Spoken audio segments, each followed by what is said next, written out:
एक घर में माँ बेटी रहती थी। रात का समय था। दरवाजे पर खटखटाने की आवाज आई। माँ और बेटी बहुत गरीब थे, छोटे से घर में रहते थे। बेटी ने दरवाजा खोला तो वहां पर कोई नहीं था।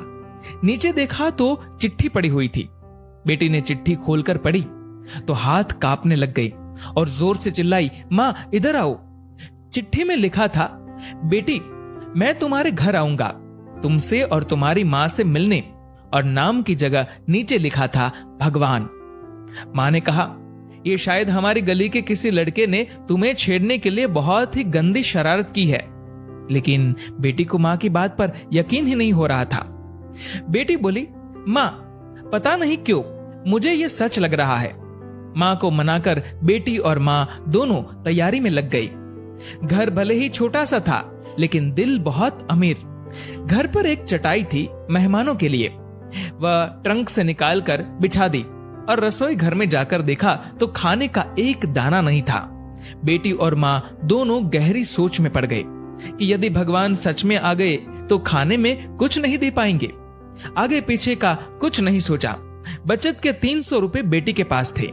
पैसे लेकर वे दोनों छाता और कंबल लेकर किराने की दुकान के लिए निकल पड़े। बारिश होने वाली थी और ठंड भी बहुत ज्यादा थी। एक पैकेट दूध, एक मिठाई का बॉक्स और कुल 200 रुपए की चीजें खरीदकर वापस लौटने के लिए ऑटो ले लिया, क्योंकि उन्हें लगा शायद भगवान घर पर पहुंच गए होंगे। घर से थोड़ी दूर पहुंची तो देखा कि जोर से बारिश शुरू हो गई और सड़क किनारे एक पति पत्नी खड़े थे। ऑटो पास से गुजरा तो लड़के ने देखा उनके हाथ में छोटा बच्चा रो रहा था। स्थिति कुछ ठीक नहीं लग रही थी। ऑटो घर के दरवाजे पर पहुंचा। माँ ऑटो से उतरी ही थी कि बेटी से रहा नहीं गया। बोली, ऑटो वाले भैया जरा ऑटो को उनके पास ले लो। पास जाकर देखा तो बच्चे को तेज बुखार था और उनके पास खाने के लिए कुछ नहीं था। एक तरफ भगवान घर पर आने वाले हैं और दूसरी तरफ ये समस्या। बेटी ने सोचा, भगवान को मना लूंगी, लेकिन यदि इन्हें ऐसे ही हाल में छोड़ दिया गया तो भगवान बिल्कुल भी माफ नहीं करेंगे।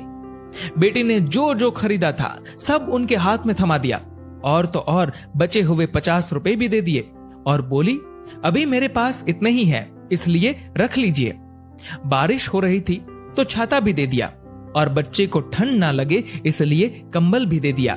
वहां से फटाफट घर पहुंची, ये सोचकर कि भगवान आ गए होंगे।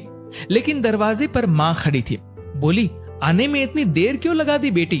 और ये देख, एक और चिट्ठी आई है, पता नहीं किसकी है। बेटी ने पढ़ना शुरू किया।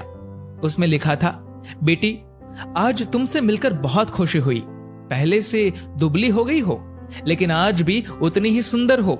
मिठाई बहुत अच्छी थी और तुम्हारे दिए हुए कंबल से बहुत आराम मिला। छाता देने के लिए धन्यवाद।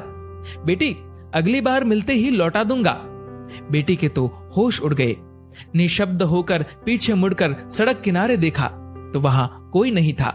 चिट्ठी में आगे लिखा था, इधर उधर मत ढूंढो मुझे, मैं तो कण कण में हूं। जहां पवित्र हो सोच, मैं हर उस मन में हूं। यदि दिखे कोई जरूरतमंद तो मैं उस हर जन में हूं। बेटी जोर से रो पड़ी और मां को सब बताया। दोनों बहुत भावुक हो गए और पूरी रात सो नहीं पाए। दोस्तों, अब आप सभी से एक प्रश्न है, क्या ये बेटी सच में गरीब थी? सोचिए और अपने दिल से इस सवाल का जवाब दीजिएगा, क्योंकि व्यक्ति मरने के बाद अपने साथ पैसे नहीं बल्कि कर्म लेकर जाता है। और जरूरी नहीं कि हर पैसे वाला व्यक्ति अच्छे कर्म लेकर जा रहा हो। इसीलिए कोशिश करें कि पैसों से अमीर हो या गरीब, लेकिन कर्मों से अमीर जरूर बने। दोस्तों, इस कहानी को लेकर आपकी क्या राय है, नीचे कमेंट करके जरूर बताएगा। और अगर आपको ये वीडियो अच्छा लगा हो तो इस वीडियो को लाइक करेगा और शेयर करेगा। और ऐसे ही और भी इंस्पिरेशनल वीडियोस के लिए सब्सक्राइब करें हमारे यूट्यूब चैनल को और फेसबुक पर फॉलो करें हमारे पेज को। धन्यवाद।